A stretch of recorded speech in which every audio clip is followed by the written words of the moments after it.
Leslie alternately express and collectors, and watch out for metal debris approaching the 412. It's in the left-hand lane. Expedia is your ultimate road trip companion. Download the Expedia mobile app and plan your trip on the go. Expedia, it matters who you travel with. Now with a look at the forecast, here is Carl Lamb. Partly cloudy right now, and we're having mainly clear conditions tonight, down to 15 degrees for an overnight low. Tomorrow, sunny and 27. Humidity increases a little bit. Right now, it's 25 in Pearson, 26 downtown. Tonight's overnight low is 15. 680 news time, 4:03. With breaking news on back to school in Ontario, masking and cohorts will be part of the fall experience. Extracurricular. But testing won't be. They won't be doing fucking tests. 680's Richard Sellard breaks down. This is not what I was going to bring you. Don't worry. This is just Ontario temporary. Students will be required to wear masks, and cohorts will remain as schools reopen in September. This laid out in the province's back-to-school guidelines that came out today. It calls for all students in grades 1 to 12 to continue to wear masks at all times. Both elementary and high schools will remain in cohorts. Why are they wearing masks? You know what happens when you make a kid wear a mask? They build up more snot and shit. They end up blowing it out in big chunks. You got to hear some of the dumb shit they're saying. Extracurricular activities will be allowed again in areas with adequate ventilation. No, he's changing it. Indoors. Inter-school sports will be allowed again, but high-contact physical activities are only allowed to take place outside. The government says for schools to be prepared for a potential closure, board should have a plan in place to move to remote learning if necessary. I'm Richard Southern. The province's top doctor says they've made some changes to COVID testing protocols when the kids head back to school. City's Phil Martino joins us live. Say testing will no longer be required for mild symptoms. Phil. James, Dr. Kieran Moore says they did a lot of testing for mild symptoms like a runny nose, and they found that they did not get a lot of positives out of population. So they have narrowed down the symptom list to those that are very specific to COVID-19. For children and adults, so fever, cough, increasing shortness of breath, loss of taste or smell. Because those are two different ones. You fucking retard. When it comes to the topic of potential school shutdowns, the province's top doctor says he really can't envision the closing of any school in Ontario. Going into the fall and winter and spring. And I believe that's the same stance of all of our medical officers of health. We will do our utmost to keep schools open no. These are sound bites. And families. Just remember, these are sound bites. Take a multifaceted approach of masking, hand hygiene, distancing, screening, testing, case and contact management, and improvements in ventilation. Phil Martino, City News. Hold on. No. Improvements in ventilation. Calls for unjabbed healthcare and education workers to get swabbed daily. 680's Momin Qureshi joins us with more. Now, remember what they said a week ago? No, we're not going to do tests. The NDP is calling for the Ford government to mandate rapid testing for any education and healthcare workers who are not fully vaccinated, saying the Ford government should also be providing those tests as well, but that is not figured into what is in the back to school plan here. Come on, can we make this worse, please? Make it take longer. Just released recently said that the Ford government, the lack of investments is rolling the dice with kids' well-being. I'll be talking to NDP education critic Merrick Stiles in about 10 minutes' time, and I'll bring you more on what she has to say about this plan coming up at 4:30. Reporting live, I'm Momin Qureshi. This is 680 News, being called the key to New York City. Future travelers to the Big Apple will have to prove they're fully vaccinated. We've been at this for 5 minutes. I typed 30 characters. Wow. New York City's Mayor Bill de Blasio says if you want to enjoy or work within entertainment venues, indoor dining, or fitness facilities, you'll have to show proof you've been vaccinated with at least one dose. But if you're unvaccinated, unfortunately, you will not be able to participate in many things. That's the point we're trying to get across. It's time for people to see vaccination. Because New York City business owners are going to... Do you have your smart G phone to show me your barcode? It's not going to happen. It's not going to happen. 66% of the you live in a garbage dump. You run it like a garbage dump. Guess what? De Blasio tweeted today there were nearly 1,300 new COVID-19 cases, 75 new hospitalizations, and the city's test positivity rate's 7-day average is more than 3%. I'm Michelle Morton. New York Governor Andrew Cuomo under fire after a report from the New York Attorney General's office said he sexually harassed nearly a dozen women. Here's ABC's Eric Katursky. Accused of sexually harassing multiple women, including current and former state employees, New York Governor Andrew Cuomo stood defiant.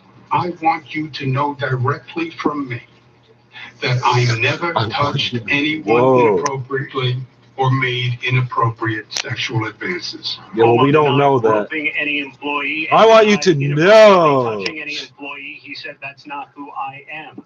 There are numerous calls for his resignation or for impeachment proceedings to begin, and the State Assembly convened an emergency session. Aaron Kitursky, ABC News, New York. Yeah, we'll check gas next. This is 680 News. If you're into it, Audible's got it.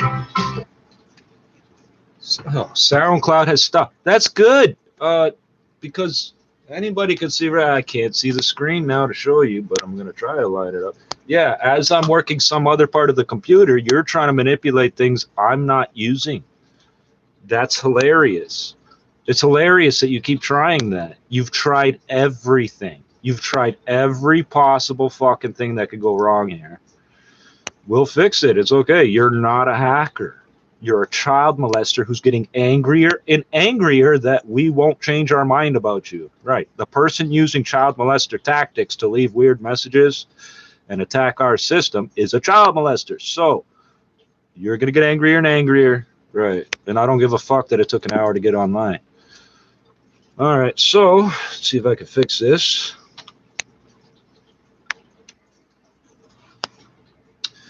So just to be clear, I wasn't going to use SoundCloud anyway. You did everything you could to attack that particular program. It wasn't what I was going to use anyway. It means nothing. You are retarded, as all child molesters are. All child molesters think they're super high intelligence. They've all been shown to be below average. Well below average, because average is 100. You guys are like around 70 at best. If you're getting angry at that, you are waving the pedophile flag real high. So we're now 7.5 minutes in. We still haven't started. Why? Because YouTube wants to work with child molesters. They don't pay for anything ever, so you're never going to get money out of them. So that justification's out the fucking window. What else do you have? You got a whole bunch of gay employees that don't have kids except when they're trying to adopt other ones. This is a bad situation for optics. Why are you handing our IP address to child molesters? No, it can be proven. We've doxed everything. So what they're saying is, so the government is asking boards to support, and this is where the sentence falls apart, to support holding classes outdoors because that's the same thing as ventilated, right? Where the mechanical ventilation may sort of, you know, kind of not be up to snuff. Up to snuff. You know what snuff is? Ground up tobacco that you snort up your nose, right? It's a drug. That goes back 150 fucking years, right? One of the things Canada's economy's been based on since Canada started, right? So they're not going to be testing for things that make sense. If your child has mild symptoms, they're not going to be tested. Right. They're going to test for loss of taste and loss of smell. Because those are two separate things, you fucking retards. But if your kid's got a runny nose, they ain't going to test. 80% of schools do not have mechanical ventilation. 80%. All right, so I think I got something for you.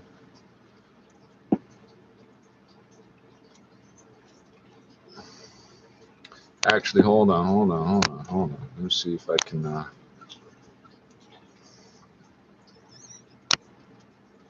This video is only going to be 15 minutes long, like the content part.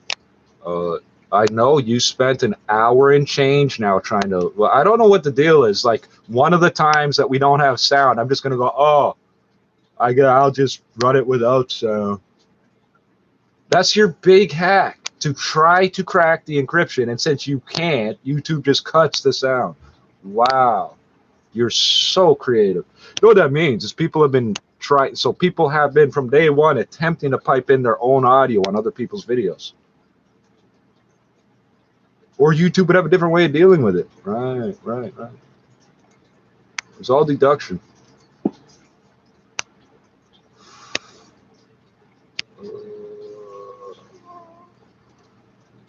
Garden, sinkhole. Here we go. Oh, what's that?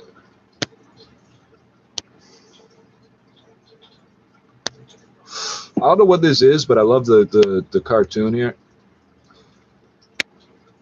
Yes, if I click on the text box, that means I do not want, this 4 times, the cursor to be in the text box. That's good. That's exactly what I don't want. That's why I'm clicking there. Your interface is horrible. You make it worse every 3 months. Every 3 months it gets worse, like clockwork. I've been watching since 2004. You're not good at this. The only parts of your site that work properly are the parts you've never updated since you bought YouTube. It's the only parts of the site that work. Now look at this. Whoever the fuck is going to listen to this has fucking watched through 12 minutes of crap to get through this. Do you want to know why they're willing to put up with that? Because everything else on your site is fucking worse.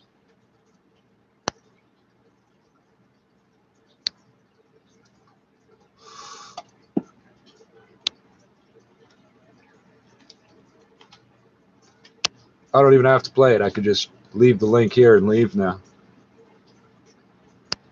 Yes, when I click on the send, that's not a send button either. It looks like a folded up paper airplane or so. It's the stupidest thing in the world, except it's not. It's a sideways delta with a piece missing or something. I'm going to make my own new symbol, but it's not new.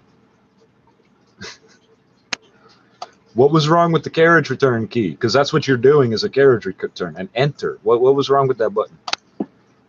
Holy fuck, man. I can't believe how long this fucking takes.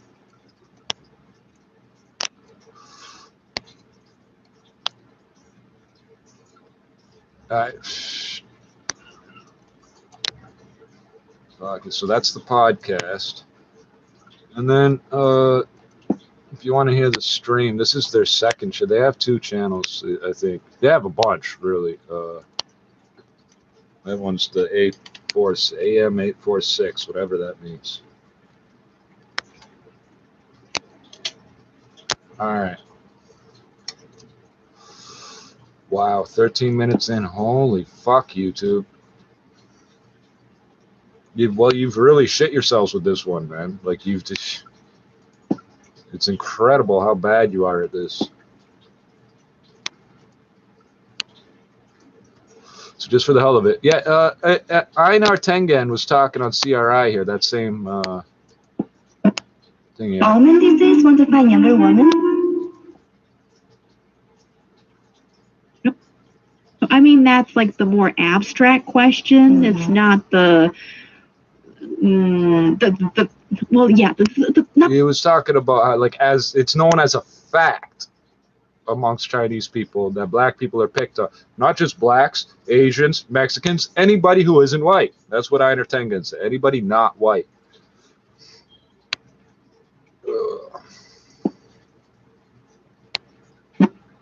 This and that and this and so that's what they want to hear. They want to know if you have some kind of background and it's not a company on your list that you're applying for. Right. So that's why I said it's kind of a lofty question, but this is interesting though, because for a lot of internet users, they actually grouped us into one of the kind of weird questions. So maybe there is something in culture, like, I gotta hear you know, like when you're not, you know, being so grounded with some of these questions, and then for Chinese internet users, you know, sometimes they treat this as that's kind of pie in the sky for me. So I think that's really interesting how people look at these questions. So my question for you guys here is, why do companies present these kinds of questions you would just never get in real life? Or, you know, what's the point of this? I'll let you go first. I have a very short answer. Really? Okay, I think it's about to test your ability and your creativity, and in this way, and by throwing this really ridiculous and weird questions to you, and your answers are representing your problem solving abilities, I would say. And because if in the workplace you have to, come across some situations and that are, well, unpredictable, and there are lots of uncertainties in the process of your work. Right. So you have to have this ability to make a very smart decision and in solving the problems and to achieve the result that actually you want, or just for the benefit and the interest, or in the interest of the company. So this is actually a way to show your talents as well, because you are expecting to answer the questions that are related to your job, to your major, or to your field. But you See, that's how Chinese say. Why wouldn't it be? Of course it's going to be related. What do we get here? Very creative Completely person unrelated. with the originality, and you have to do so many weird things and to get your job done probably in the future. So this is a pre-test, I would say, and to see how good you are at adjusting yourself to an uncertain environment or atmosphere to solve the problems. Definitely a pre-test. I think a lot of these questions come from really two places, and one is, do I like you or not? I think that's the bottom line when it comes to interviews. It doesn't matter about what's really on your resume. No, that's the Canadian thing. It doesn't thing. matter a whole That's lot not even about American. That. It's really that's Canadian. Can you fit into the company culture or the office culture? Do I like you? Are we gonna like working around you? Do I like you or not? Are you gonna be able he already to said it. blend Do I like you or not? He already said it. Colleagues here, or at least the manager's perception of what the office culture is. So that can be a really big barrier. The manager's perception. Oh yeah. A lot of the right things that you studied, right? Because a lot of times we study certain responses. But as we heard Einar tell us. But if it's not really cracking who you are as a person, and they feel like you're being really superficial, then it's like, yeah, this guy's not. I don't know. I didn't really feel like we interviewed this person. Remember, everything corporate is superficial. Emphasizing his resume. So likability quotient is really, really important here. They have to like you. Likability quotient. Either way. Another reason is, and I'm not sure if this applies to a lot of college graduates, because I mean, depending on where you're from, you may have a background or you may not have anything at all. But in my world, since I started working pretty early, I already had some working experience. Sometimes they just want to test if what you have on your resume is actually real, because sometimes people just create work experience.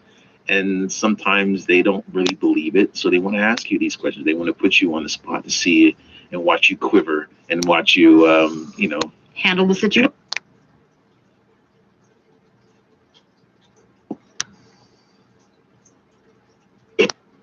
They're seriously different from us, you know? They look so weird. They're killing me. Are you okay? Let me get up. Oh yeah. Okay. As we reckon with history. Should BC change its name? As we reckon with history, comma, some say it's time. You're not reckoning with history. You're still trying to bury it. My purse. It's okay. It's okay.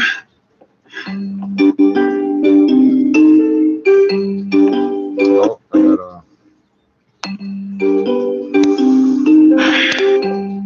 I got this Captain Picard set up here. My artwork.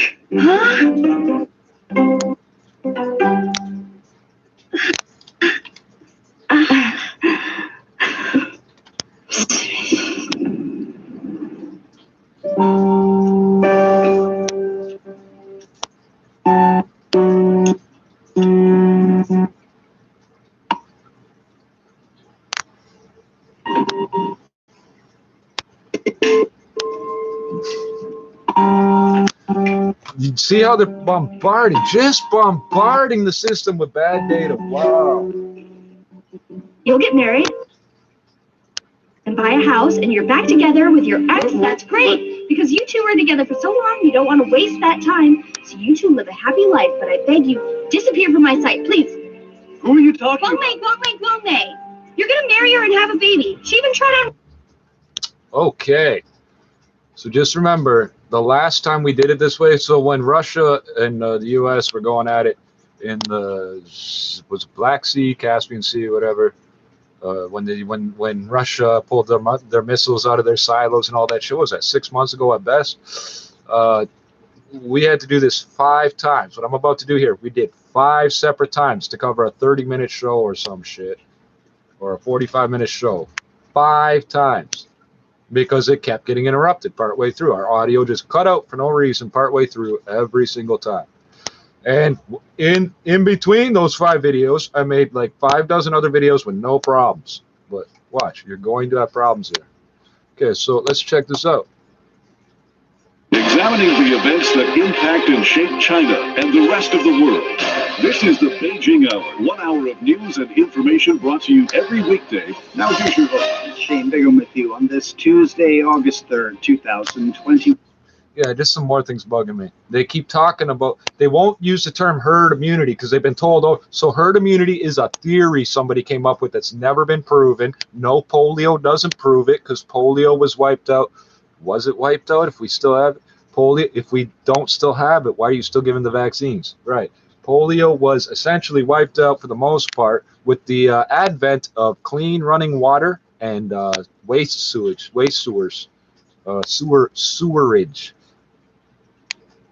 Yeah, because it went away in places that didn't get any vaccines, right? So, or inoculations, they call them. So your herd immunity theory doesn't apply because it was well below 65%, or 66.6. Yeah, 66.6 or 66.7, whatever you want to call it, or 75 or 70 or 95 or 90 or 80 or 85. As we get closer to that community immunity, it's not a thing. It's not a thing.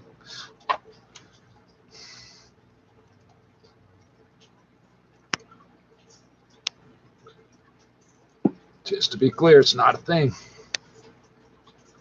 80% of schools here do not have ventilation. Oh, open the windows. Open the windows. So now you have the teachers that are in schools with ventilation. Instead of leaving the ventilation running like they're supposed to, oh, we open the windows. Where the switch says fan auto or fan on, it actually says fan auto or on. It's supposed to be set to on. It's always supposed to be set to on. And that's why the company's name is Leave It On. Leviton. Leave it on. Oh, you don't like the simplicity of that one. examining the events that impact and shape China and the rest 54 of the minutes, 37 seconds. This is the Beijing Hour, 1 hour of news and information brought to you every weekday. Now here's your host, Shane Bigham with you on this Tuesday, August 3rd, 2021. You're listening to the Beijing Hour, live from the Chinese capital. On today's program, a global online opinion poll shows strong support for an investigation into the origin of COVID-19 in the United States. New COVID infections continue to be reported in various locations in China. And China's already topped its gold medal count from the Rio Olympics with 6 days left in the Tokyo Games. In business, China's manufacturing sector records slower growth. In sports, today's Olympic action in Tokyo. In culture and entertainment, a Mandarin-speaking club in Los Angeles. Really? Now the day's top stories. A global online opinion poll shows that a large proportion of people around the world agree that the World Health Organization should launch an investigation into the origins of COVID-19 in the United States. Over 81,000 people took part in the survey conducted by the CGTN think tank, and 83% of them supported such a probe. Some respondents say the U.S. may be hiding something, given the sudden closure of the Fort DETRICK biological lab in July 2019. They also noticed that among thousands of blood donations in 9 U.S. states collected between December 2019 and January of last year, over 100 samples tested positive for COVID-19. Now we have this one link here to the deer are testing positive, going back as far as January 2020, and the frozen sewage sample from Spain from March 2019 tested positive. Now, for there to be enough to detect it in the sewage, that's a lot.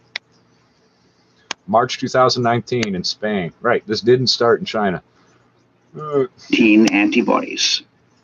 In the survey, people again voiced concerns about the Fort Detrick lab. And for more on the facility and the novel coronavirus, here's Professor Joseph Mahoney from East China Normal University.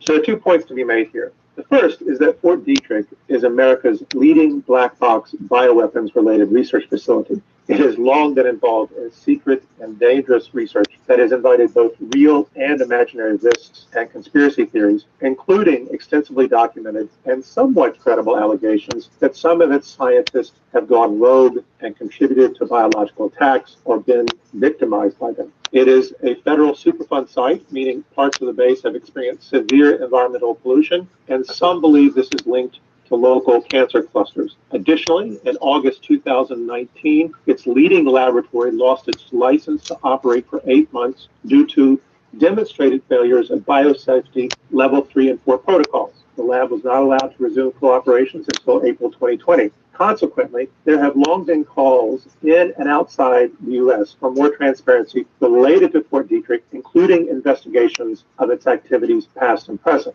Second, science indicates COVID most likely emerged naturally. Allegations from the U.S. government that COVID was deliberately engineered and or mistakenly released by a laboratory in Wuhan are most likely fabrications that have exploited racist, orientalist, and nationalist prejudices against China and tried to shift blame to Beijing for failures in U.S. responses to the outbreak, as well as a general inclination by Washington under Trump and Biden to demonize China. On the other hand, in purely scientific terms, if COVID was engineered and deliberately released, however unlikely, but as some in the U.S. government assert, then Fort Detrick is a possible origin, arguably more plausible than the Wuhan laboratory. Thus, if Chinese officials are forced to contend with the implausible conspiracy theory that COVID was engineered, then it's rational, even more scientific, so to speak, to engage that discussion by raising questions about Fort Detrick now. So, remember, the accusations nonstop are China is stealing our secrets. China's stealing our secrets, and all of a sudden, oh, this virus.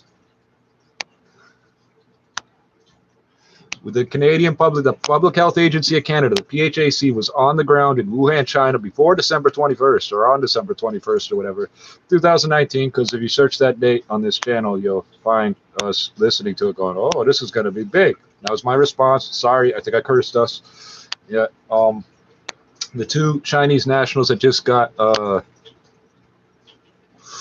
escorted out of the lab in in Winnipeg, the Canadian germ warfare lab, whatever you want to call it.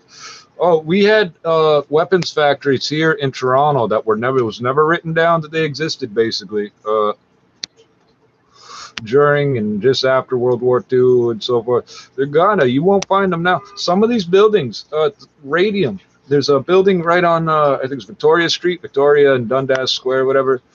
It's thoroughly contaminated with radium. They were about to demolish it normal ways, which is just to smash it up and let the dust go everywhere.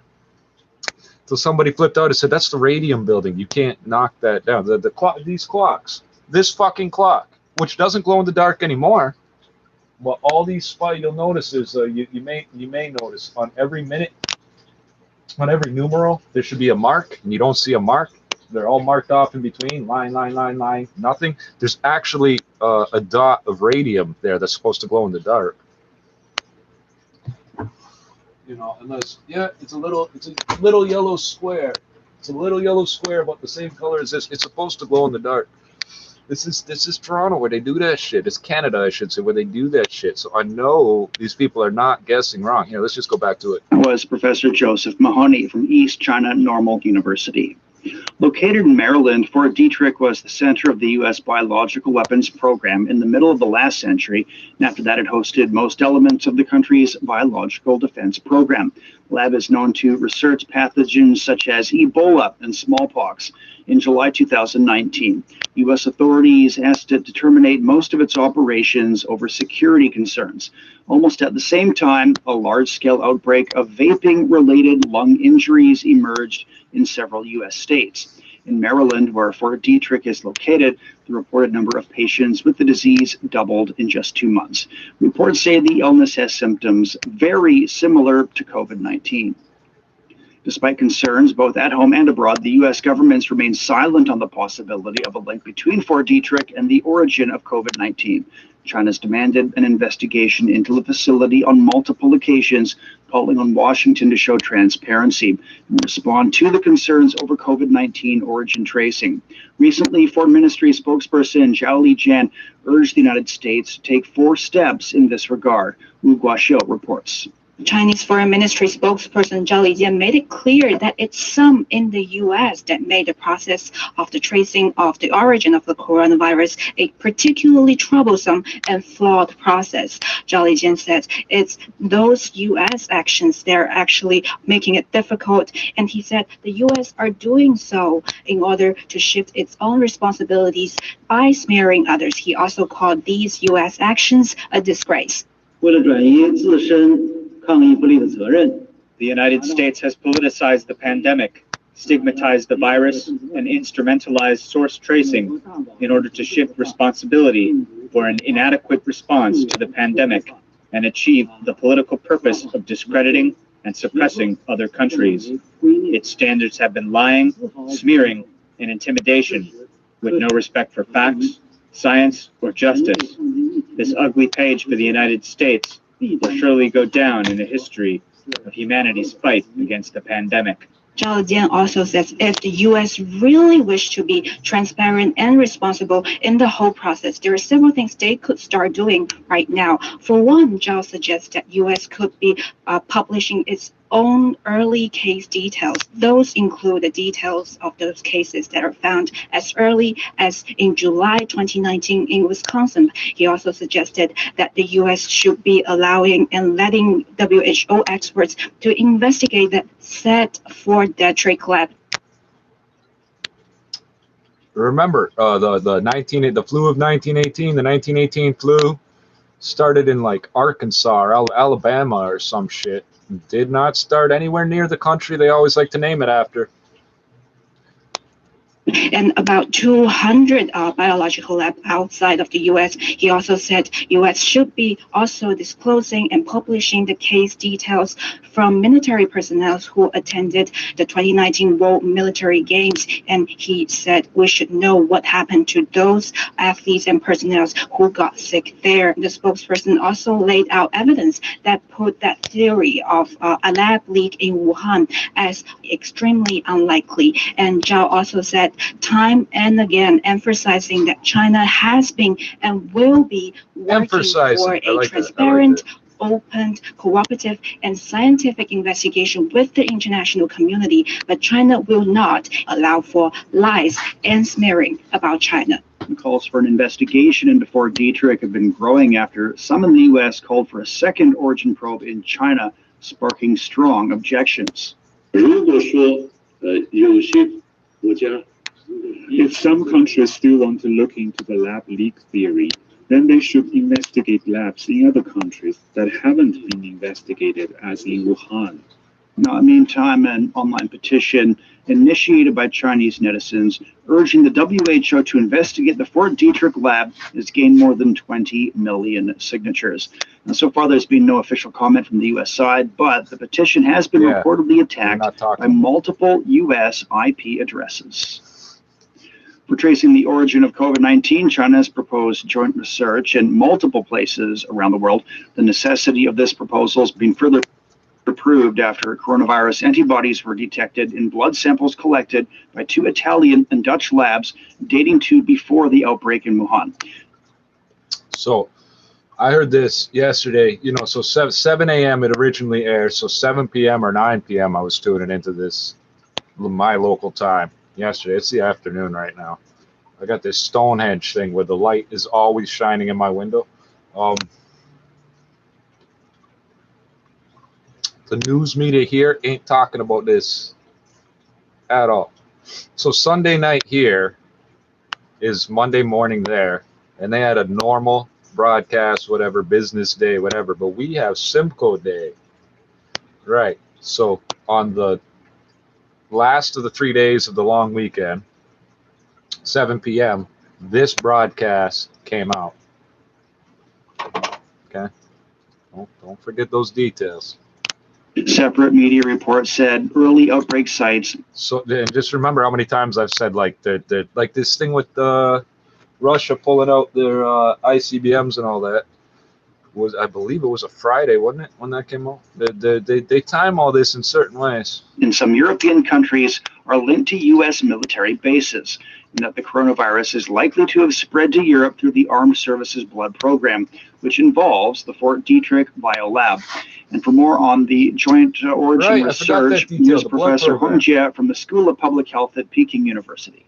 We have been saying that the virus has no border. I think the social scientific investigations. China has welcomed the teams of global experts twice for investigation, and the conclusion has been already announced in front of global TVs. And this conclusion should not be modified after some closed-door political meetings.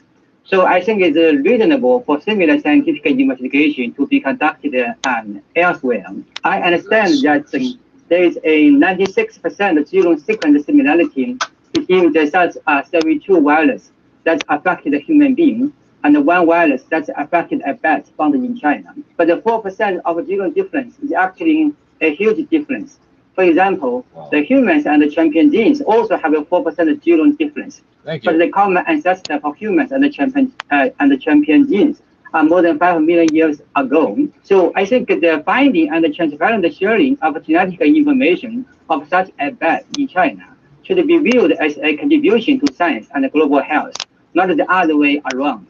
Otherwise, who will share such information again for the next pandemic? That was Professor Hong Jie from Peking University. Meanwhile, over 300 political parties, organizations, and think tanks from around the world have submitted a joint statement to the World Health Organization opposing the politicization of the COVID-19 origin study. They criticized the WHO proposed second phase of the investigation. Last month, the UN Health Agency suggested re-examining the origins of the pandemic, including the theory that the virus may have been leaked from a lab in Wuhan, where COVID-19 was first reported. The statement urged the WHO to support origin tracing research in multiple countries and regions. The Chinese embassy in the UK says the World Health Organization's work plan on the second phase of COVID-19 origin tracing is political. The spokesperson says China rejected the plan because it was heavily disrupted by politics, had lost scientific principles, and lacked the spirit of cooperation. Officials also say the lack of transparency in the drafting process added to the suspicion that the work plan is the product of political manipulation. China's calling on the WHO to adhere to the spirit of science and work with the international community to safeguard global anti-pandemic cooperation. Coming up, more COVID cases have been confirmed in China. Lhasa, Ningxi, Shagats, railway tripping, Tibetan style. So I just want to show you the interface here is like dead simple. It's completely simple. Now, if you just go to the page, I don't know how to put this. If you like load the link directly, I don't know how to explain. This thing at the top here will be whatever the live program is. But when you go to one of these podcast pages, you can select, you press the play button on it. Where did it go? The sound of salt forming. I swear to God, that's what that says. The sound of salt forming. Sirens. Here we go. But it's so if you here we go. Here's what I'm looking for. So if I press play down here, as I did, then that'll be what's loaded in the top of the webpage. Very, very incredibly simple. And then you've got the little dot here that moves along as your timeline. What's the word? Progress bar or whatever. Timeline bar. Wow, this is actually happening in the history of Round Table for the very first.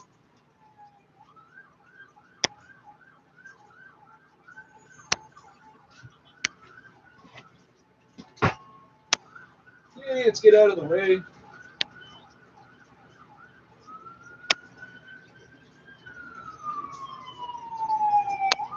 It's ambulance too. There you go.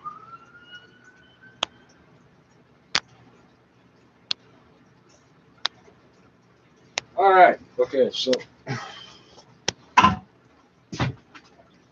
ambulance as you saw. Press play. Time. Why I are can you drag so that dot back excited? and forth, The but it's not roundtable precise. team is going to Tibet. Okay, Ming, let's go. For more info, search 英语环球广播 on Weibo or CRI Learn Chinese on Facebook. See you on the round table. The Now, first see, it's two all out there, cases in the latest but you gotta work COVID for it. resurgence in the city of The Zhengzhou information's out have there, been but you gotta confirmed to be work for it. infected with the Delta variant. Officials say their virus is highly similar to the imported cases from Myanmar being treated in the city. 13 local infections and 50 asymptomatic cases have been reported since Friday, and most of them are related to the Six People's Hospital in Zhengzhou.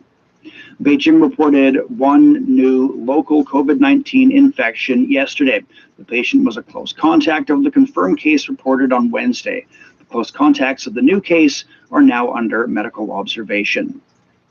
The city of Nanjing is taking steps to combat the new COVID outbreak while ensuring the normal life of citizens. Liu Jiaxin reports. Behind me is this long queue of people getting ready for the fourth round of nucleic acid test at the Gulou district in Nanjing City. The government designated 9 districts and 58 streets to carry out the fourth round of nucleic acid test.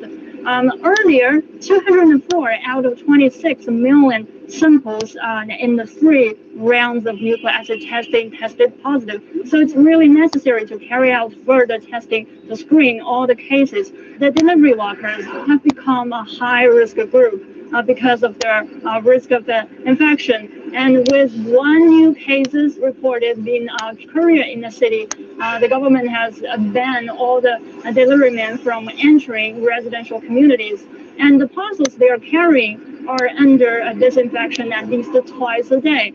More on the offline groceries, government said it's they welcome the citizens to report to the hotline 12345 if there's any prevention and control measures not in place in the offline groceries, restaurants, and shops, you name it. The scenic city of Zhangjiajie is striving to help tourists stranded due to the COVID resurgence. Think of how inherent that Xiao is. Shufeng has more. More than 20 cities across China have reported COVID infections since the outbreak at the Nanjing airport. Health authorities say. Think of how inherent that is. Now, consider on an abacus, it's not 10 beads or 9 beads or 10, however you want to figure that out. It's 5. Yeah, it's 5 and 1. 1, 2, 3, 4, 5. Then you click the 1 and 1, 2, 3, 4, 5. Are you using one hand or both hands? A full hand plus how many parts of a hand? Yeah, 6 hand, 7 hand, 8 hand bunch. After reviewing 9 hand. 9 hands to a bunch of bananas. in travel history, they found that several cases had been to Zhangjiajie City in Hunan Province. They say they've traced most of them to a theater where a performance took place on July the 22nd. The theater says it has gathered information on over 2,000 people who were at the venue that day. Meanwhile, its employees have been told to quarantine. 我们所有的员工的话，有41个 Among our staff, 41 of them have been identified as close contacts. They've been quarantined as instructed by the government. There are over 200 others in self-quarantine. Our tickets are sold under a real name system, so we were able to hand over the list of contacts to the authorities as early as July 27th to ease the process. Tourist and travel activities in Zhangjiajie have come to a halt. Some 6 theaters, 21 stores, and 1 museum have been closed to the public as mass testing gets underway. It's a big blow for travelers who've been asked to remain in their places of accommodation. Authorities have said medical workers to. And I think weird shit. How many towns in North America have 21 stores, and 6 theaters, and 1 museum? How many have less than that? Hotels offering free COVID tests. This will not only avoid infections but also reduce the number of tourists stranded in Zhangjiajie. Getting tested early will allow them to return to their hometown early. Most of the hotel guests have been compliant. Authorities say about 10,000 visitors from more than 4,000 tour groups were asked to suspend their trips and arrange refunds. 当前滞留在我们张家界的游客 About 1,000 tourists are still stranded in Zhangjiajie. Most of them have been tested twice. Those who have taken 3 tests with negative results have left the city. We've arranged food and accommodation for some of the stranded tour groups. Our next stop is to help them to get home in an orderly manner. Authorities say tourists need to show 3 negative COVID tests before they can leave the city. Xiao Qufeng reporting. You're listening to the Beijing Hour. Coming up, Team China's already topped its gold medal haul from the last Summer Olympics. History is made up of stories. Put down that lengthy book spanning thousands of years and instead follow the makers and shakers of Chinese history podcast. Also claimed a gold in gymnastics when Liu Yang won the men's rings. China's still at the top of the medal tally, followed by the United States, which has 22 golds. More youngsters are taking to the sport, not only for sport's sake, but also because of the culture associated with it. For veteran skater Jin Zi and university student Wang Jiyuan, skateboarding is more of a life attitude than a competitive. Oh yeah. The student Wang used to capture the.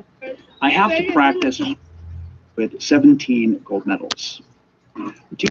They're on this pro skateboard thing too, like not professional pro, like 4 on Roundtable too the other day. 2020 Tokyo Olympic Games have introduced a batch of extreme sports in their schedule in a bid to lure greater numbers of younger viewers. And this includes skateboarding. The staple of street sports has gained in popularity and has been developing rapidly in China in recent years. Guayan has more. Wu Jianhua is trying to catch his breath after going through his box of tricks at a skateboarding competition at Shougang Infinite Park, a popular spot for extreme sports in Beijing. The 12-year-old skater won first place at the Best Trick event. He says he took up skateboarding 4 years ago and found it really exhilarating. My father is a fan of skateboarding. I first learned skating from him. I have to practice hard every time I go in for training. It's exciting when you try a new move and nail it. I like the process. I usually skate at some courts near our school to maintain a feel for the board. And I go to some bigger plazas to do skateboarding at weekends. It's so cool. My favorite trick is the nose blunt. Skateboarding is one of the 5 brand new sports on the Olympic lineup. The street sport popularized in California in the 1970s continues to capture the imagination of the young fans today. In China, more and more youngsters are taking to the sport, not only for sport's sake, but also because of the culture associated with it. For veteran skater Jin Zi and university student Wang Jiyuan, skateboarding is more of a life attitude than a competitive sport. Camouflage, army colors, black clothes, counterculture. We're wearing jail suits like it's cool. I have taken part in many competitions. Steel-toe boots, skateboarding, baggy jeans, mismatched socks on purpose. I currently work as a coach. Skateboarding is an indispensable part of my life. 自由, 风格, freedom and style. I play at my own leisure. I can make any move that comes to mind. It requires courage to practice the sport. You have to be brave enough to take challenges. I have sprained my ankle, and I'll come back to the court after recovery. Wang Ziyu is a graphic designer and a big fan of skateboarding. The sport takes up almost all his leisure time. The young man says that he's happy to see the sport being included in the Olympic Games, adding that it will help it gain wider public recognition. It feels exhilarating to watch the competitions at the Olympics. Many people who have never skated before are now becoming aware of the sport and its culture. I think it's a good thing. The growing popularity of a street sport that used to be chased after only by a small group of young people is also fueling business opportunities. Yeah, they were usually in police uniforms, by the way. He has turned to street skateboarding, which he considers as a summer alternative to his beloved snowboarding. The owner of the EP Skateboard Club in Beijing says his business has been growing faster. Now think of what she just said, but as I was saying, they had pieces of 2x4 and they screwed the fucking roller skate trucks to them is how they started, supposedly, with skateboarding. I read that in books a long time ago. because I had the one thing about being transferred from school to school to school, get a new library every time. Get a new library. Fuck, I've never seen this book before. You get tired of the books in your school by like after a few years. You're there another whole bunch of years. They don't buy no new books. They're like, this is what you get, stupid. This is how you stay stupid, whatever. And then snowboarding. It's weird how human beings think. I have 2 feet, so I need 2 skis. Like snowshoes, right? Go from snowshoes to skis. I'm not saying they're directly connected, but think about it. When did we finally get to the one-piece snowboard or kneeboard or whatever? After the surfers. The surfers started doing it, and also we had the ski boats pulling you on whatever fucking crazy thing you could come up with to get pulled on. Eventually we end up with inline skates and skateboards and snowboards, and somehow this ends up in the Olympics. I'm thinking of like Hercules and is Mars a Greek god or Roman god, right? No, that doesn't work. During recent years, having started from scratch in 2014. Don't worry, we're going to run through this again later. If you're really stubborn and have to hear this on this channel, I'm going to do this again later. Try not to interrupt. When I started to run the club, I went out in the streets to talk with the skaters and try to persuade them to join my club. Now I'm happy to see so many people who love it and are making the sport one of their hobbies. Skateboarding has grabbed the spotlight in China this summer in a special way, with Chinese skateboarder Zheng Wenhui competing in the Olympics in Tokyo. The 16-year-old finished 6th in the women's skateboarding final. The sport's Olympic debut is expected to give a boost to the street sport and allow it to flourish even further. For the major. Now put this into perspective from my point of view, where the Star Wars movies were 77, 80, and 83. I was born in 83, right? So I basically grew up. These were already out on. It was VHS by the time. By 1989, it was finished. It was VHS.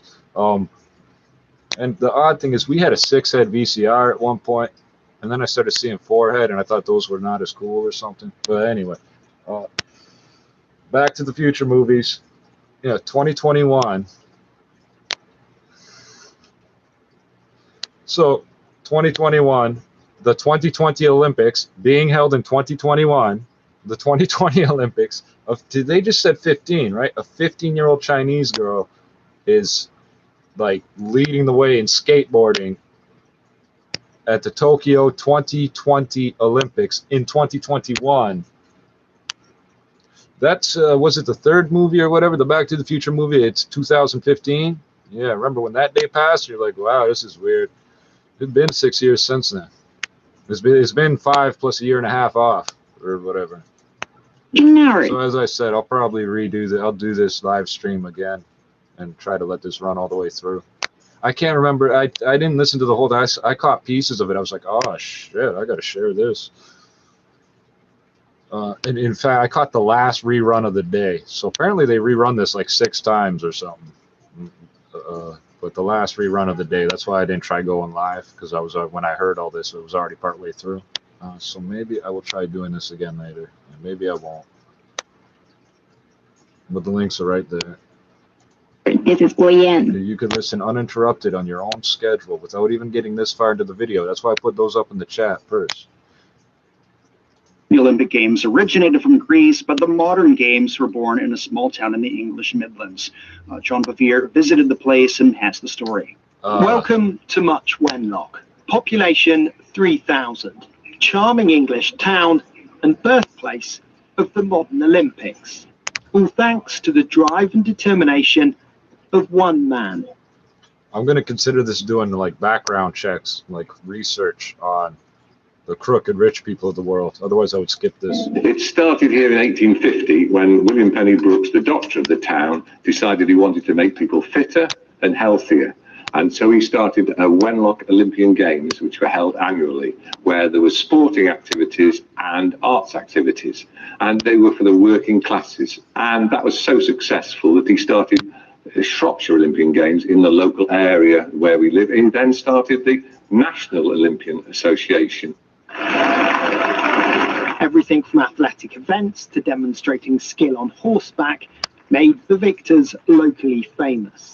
There was fierce competition to win one of the medals or trophies on offer. This is at the height of its popularity, thousands of people came to Much Wenlock every year to watch the games.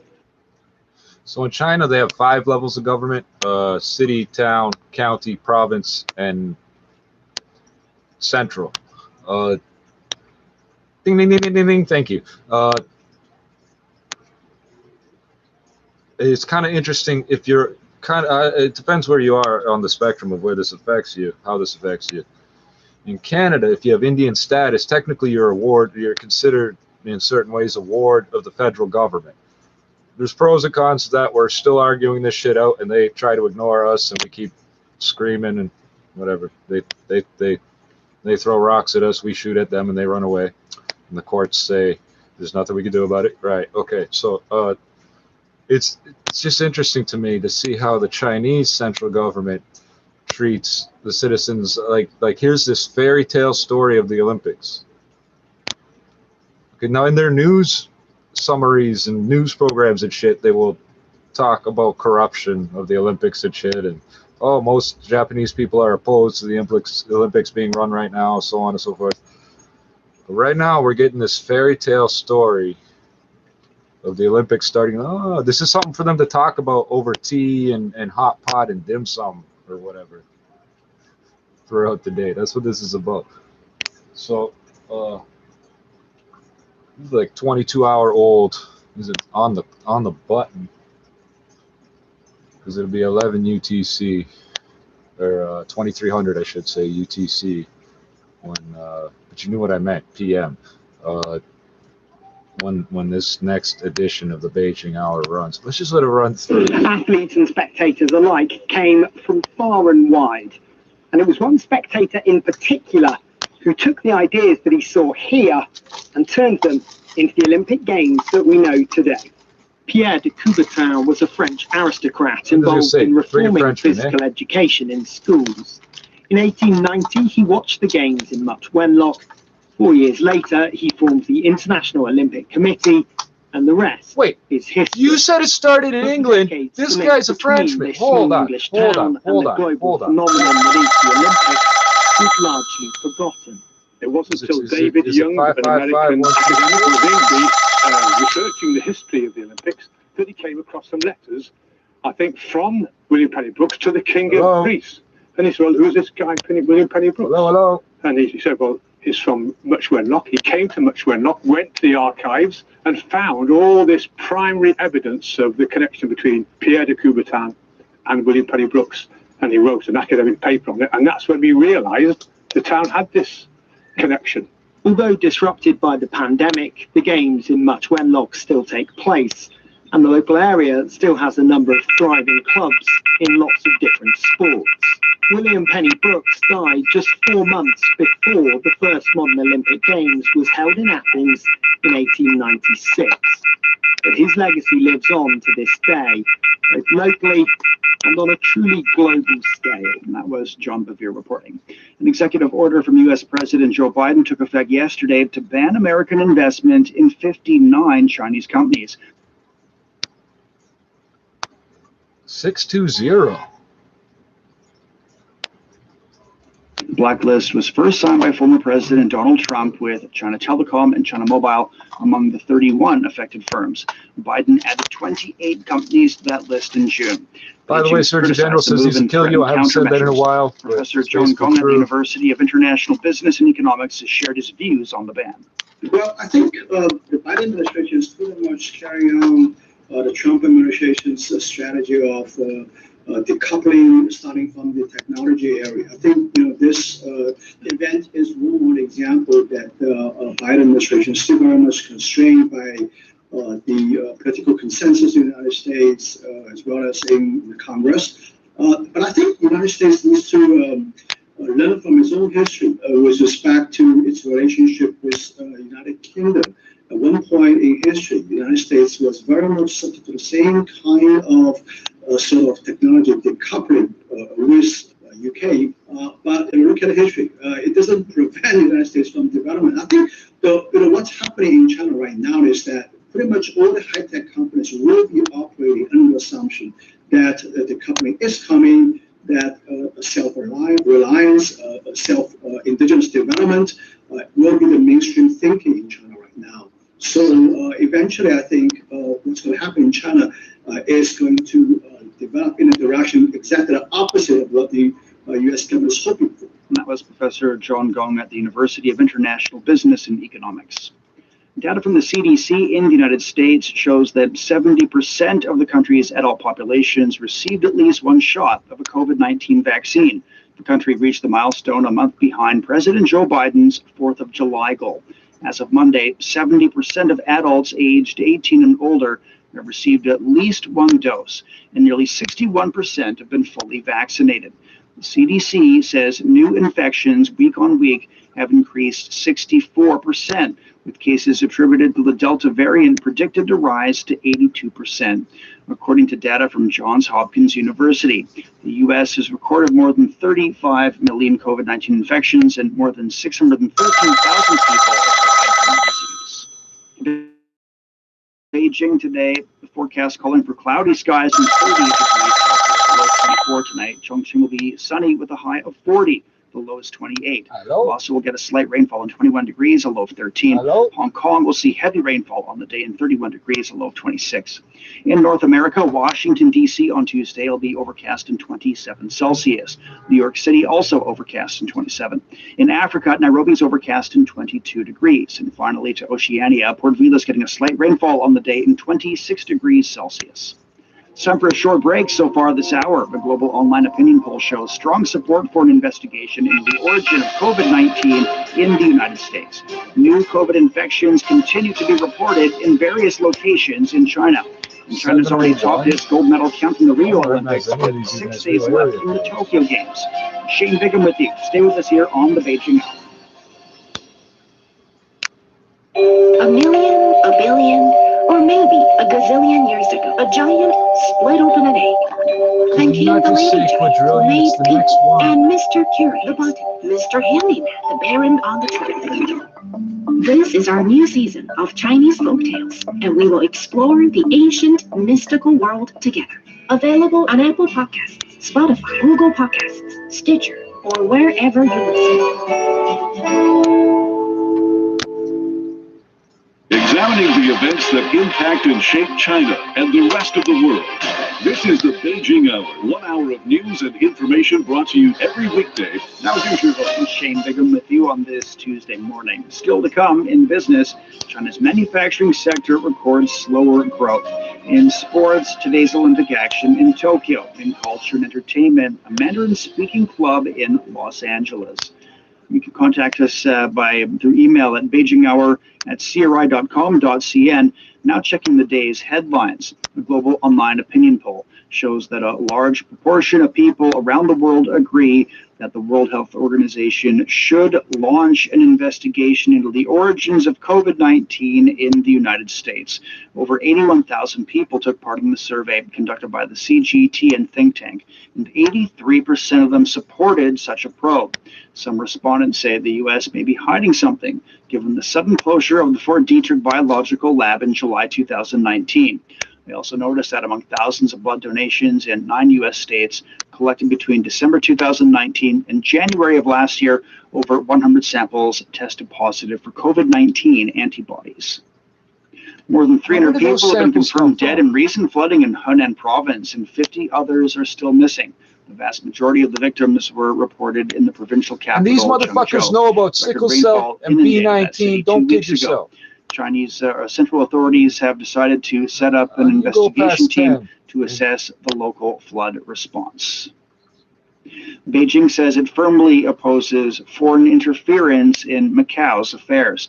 The remarks were made after the United States and the European Union voiced opposition to a ruling by the Court of Final Appeal in Macau. That ruling rejected the appeal filed by some disqualified lawmakers for the upcoming Legislative Assembly election in the Special Administrative Region. At the Tokyo Olympics, China claimed its first And that's all gold we're going to medal mention in about that. gymnastics as Liu Yang and Yo Hao made a 1-2 Chinese finish in the men's rings. I Meantime, skip world it. champion Wang Zhouyu emerged the winner in the women's 87-kilogram division, and Li Wenwen dominated the 87-plus category. In shooting competition, Zhang warned people about 2 weeks later, became amber, so we knew we'd have to quarantine. As of Monday, fully vaccinated travelers. Even for a more targeted eviction moratorium that would focus just on counties with higher rates of, even for a more targeted. Meantime, world champion Wang Zhouyu emerged the winner in the women's 87-kilogram division, and Li Wenwen dominated the 87-plus category. In shooting competition, Zhang Chenghong broke the world record to win the men's 50-meter rifle 3 positions title. In cycling, Bao Shanzhu and Zhong Tianshi came on top in the women's team sprint. The White House has said the Center for Disease Control and Prevention was unable to find legal authority for a new targeted eviction moratorium. About 1.4 million households behind on rent told the Census Bureau they're likely to be evicted after the previous moratorium expired on Saturday. Gene Sperling is the White House coordinator of the American Rescue Plan.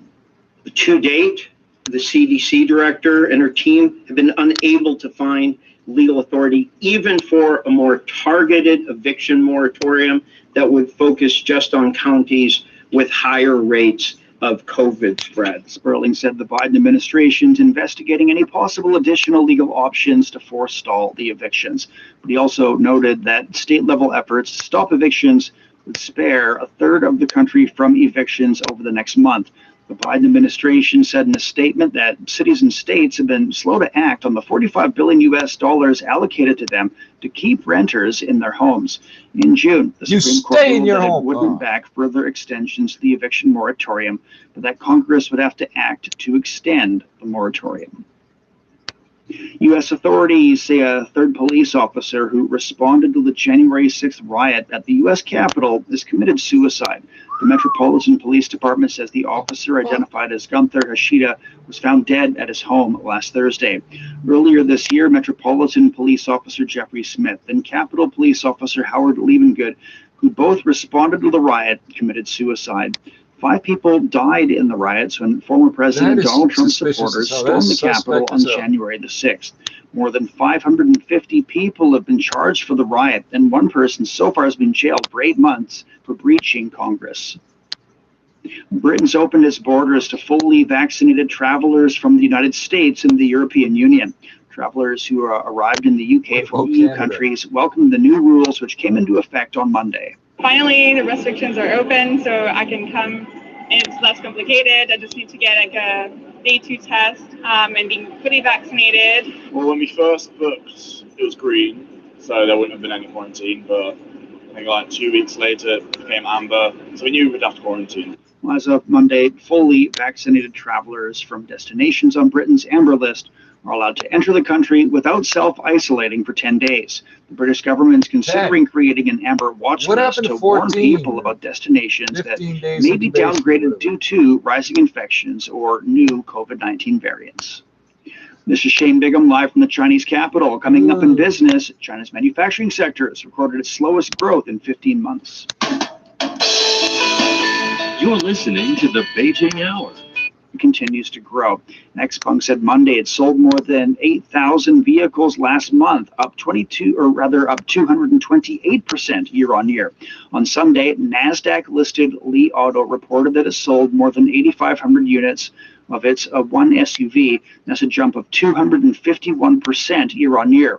On a month-to-month basis, Xpeng's vehicle sales jumped 22% from June, with Li Auto sales rising around 11%. China's expected to see electric car sales double this. So what if you had Detroit without cocaine and heroin? I know it's there, but it's not to the extent like it is here. Yeah, China's going to make a shitload of money. year to reach around 2.4 million units.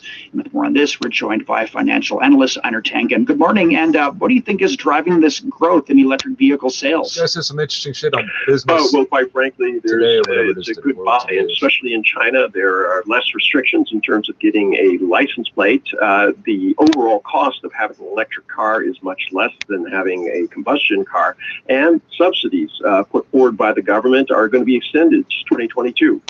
The companies have been seeing robust sales despite challenges, of course, such as the global chip shortage. So, yeah, there's the Yangtze River, Yangtze River, whatever. All I know is Young Chow fried rice is the best. Anyway, but it's not always on the menu. Just ask them. Do you have Young Chow fried rice? I think it's just everything mixed together. I don't know what I never looked up the translation. And there's the new Chinese reactors. We covered that on this channel. We played through this, what we're doing now. Nuclear reactors. They got their own design, blah, blah, blah, blah, blah, blah, blah. Where are they going to get all this electricity? Where are they going to get the materials for the batteries? Africa, where they're doing all sorts of work. Where are they going to get the chips? They're working on making them in-house. Yeah, I got interesting facts. Why do you think that is? Well, first off, China has very stable supply chains, and they've been very flexible in terms of their sourcing. They're buying directly from the companies that produce a lot of the chips that they need. Now, remember, for automobiles, you don't need the small, below 10 nanometer chips. Larger chips can do. Cars are big. You can put them in. So it's just a question of being able to LG switched to home comfort from cell phones into your automobiles. And since you're right here in China, and so are your suppliers, it's been much easier for companies to do that. Well, looking ahead, how do you see Chinese electric car makers performing over the rest of the year? Well, it's as you pointed out earlier, it's expected to double 2.4 million units, and you're starting to see a lot of exports. Chile, Saudi Arabia, Russia, Australia, in that order, are the top export markets for Chinese cars. And what you're seeing here is that the Chinese are providing the kind of price and quality that people are looking for. And by that, I mean, when you start looking at NIO, who's also in the hunt, and then obviously Tesla, people are saying, look, I want a car that feels right for me. I want it to reflect my lifestyle. I want it to be comfortable, all of these types of things. They don't want this kind of like, you take what I offered you. They really want a substantial amount of customization ability to add it, as I say, their own touches. And these smaller, very feisty startups are providing it. Thank you very much for joining us this morning. That's financial analyst Einar Tangen on vehicle sales, reported by Chinese EV makers XPeng and Li Auto for July. The dining industry in the Chinese city of Changsha is in the midst of a boom as huge numbers of tourists pour in for the summer season. Zheng Tao has more. This is the kind of place where young people like to hang out. As well, Changsha has a lot of delicious snacks. It sounds like she's defending the place in an argument. Bring back nostalgic memories like this one does. I'm very attached to my feelings. This building is also a famous local attraction. The Wenheyou building is the paradise for visitors looking to feel as if they have traveled to the past. It is a throwback to the China of the 80s. The complex brings back nostalgic memories of a Changsha the China of the 80s. The owners of the building have created a successful business model that combines dining with an immersion in the local culture. Turning to sports now, and here's Yang Guang. Thank you, Shane. At the Tokyo Olympics, China claimed its first gold medal in gymnastics as here, and I said that he has been an inspiration to me, and then I asked him if I could change shirts with him, so that was it. China also won the silver in badminton as Chen Qingchen and Jia Yifan took second in the women's doubles. Meantime, Puerto Rican hurdler Jasmine Camacho Queen delivered the first Olympic athletics gold for her country, winning the women's 100-meter hurdles final. Camacho Queen fell in the semi-final in Rio 5 years ago and got a tattoo saying anything is possible to motivate herself. Well, I got this years ago. I have a lot of tattoos, but it was after Olympics, of course, in 2016. I wasn't just gonna let that race kind of take over the rest of my life when it comes down to track and field. You have to move on for that, and anything is possible. if you put your mind to it. So it's kind of like a message to it too. Meantime, Moroccan runner Sofiane El Bakkali has ended Kenya's 40-year stronghold on the men's 3,000-meter steeplechase.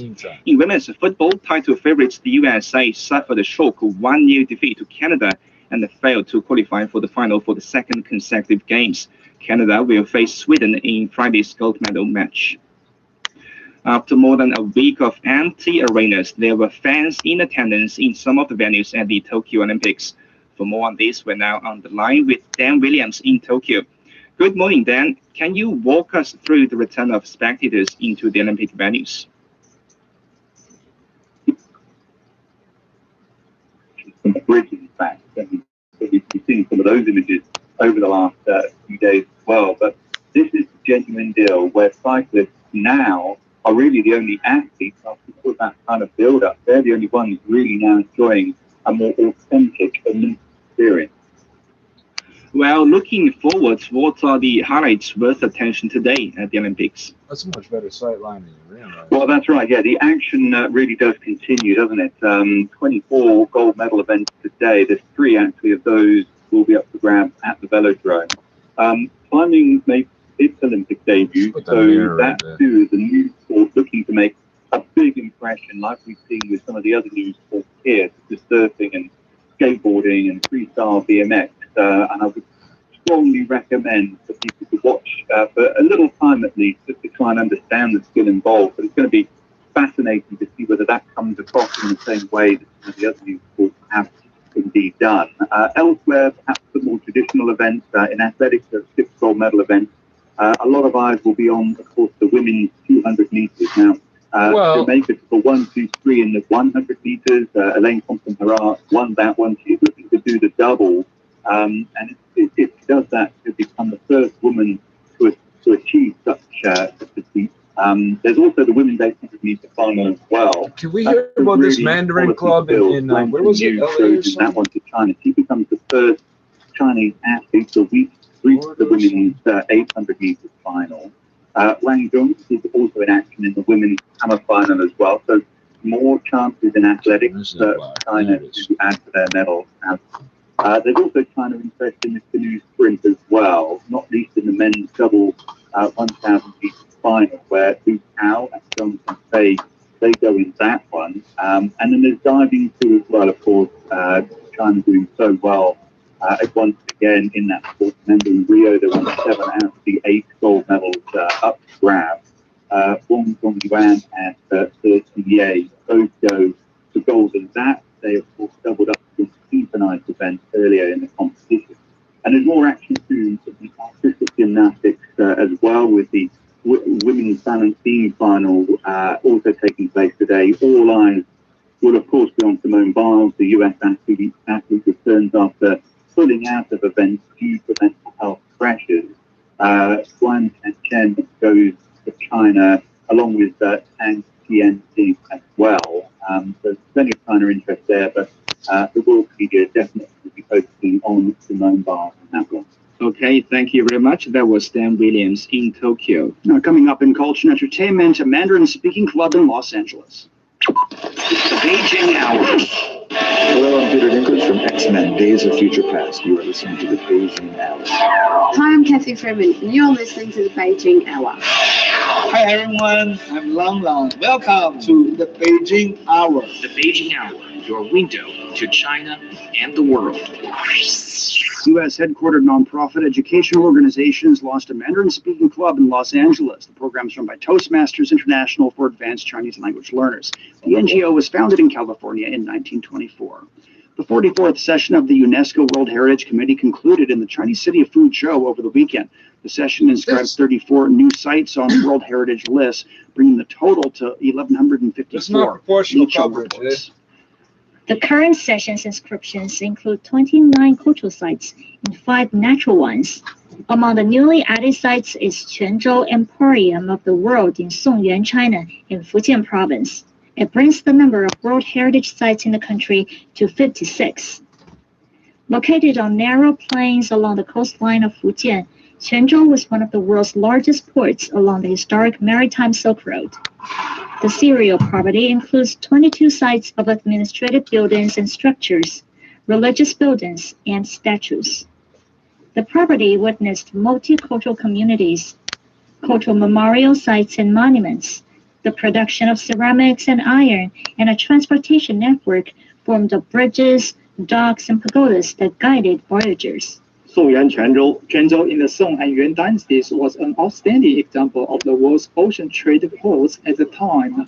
It boasts unique development wisdom and outstanding achievements, enabling it to become a common cultural relic and priceless fortune for all mankind. The Chongqing Wulipo National Nature Reserve became part of the Hubei Shenlongjia World Heritage Site during the session. The reserve has a rich variety of wild animals and plants. Shenlongjia is one of China's 3 major biodiversity centers and made the list in 2016. Its westward extension to include the Wulipo Nature Reserve will help improve its ecological connectivity and integrity.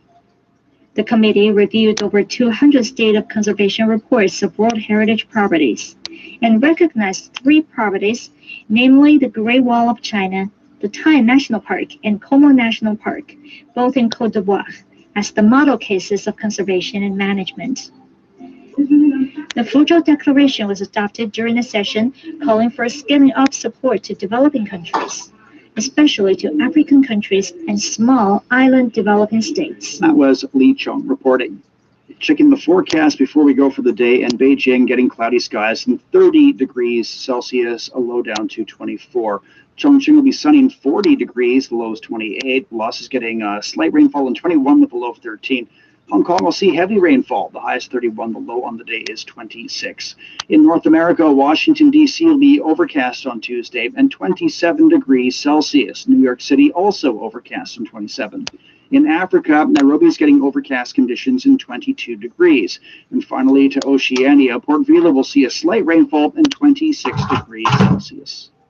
And that's it for this edition of the Beijing Hour. Making news this morning, a global online opinion poll shows strong support for an investigation of the origin of COVID-19 in the United States, and new COVID infections continue to be reported in various locations in China.